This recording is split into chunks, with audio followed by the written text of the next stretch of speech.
अस्सलाम वालेकुम, आप देख रहे हैं होराइजन न्यूज HD। खबर शामिल करते हैं हड़प्पा से। हड़प्पा पुलिस का एहसन इक़दाम, बुजुर्ग देहाती की 5 फसल गंदम पर हाल चलाने वाले बाअसर अफराद के खिलाफ कार्रवाई का आगाज। SHO थाना हड़प्पा अख्तर खां की हिट टीम ने जाए वकुआ पर पहुंचकर वकुआ की तस्दीक की।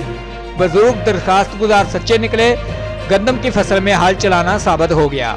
मुल्ज़िमा के खिलाफ सख्त कार्रवाई होगी। SHO थाना हड़प्पा अख्तर खां की हिदायत पर अमल करते हुए राणा आबद ASI जाए वकुआ पर पहुंचे। मुल्ज़िमान का वकुआ करना दुरुस्त पाया गया। तफ्तीशी अफसर की बुजुर्ग देहाती को इंसाफ की यकीन दहानी। इलाका मकीनों का SHO थाना हड़प्पा और उनकी टीम को जबरदस्त खराज तहसीन। रिपोर्ट हाफिज मोहम्मद मुजम्मल, ब्यूरो चीफ, ओकाड़ा।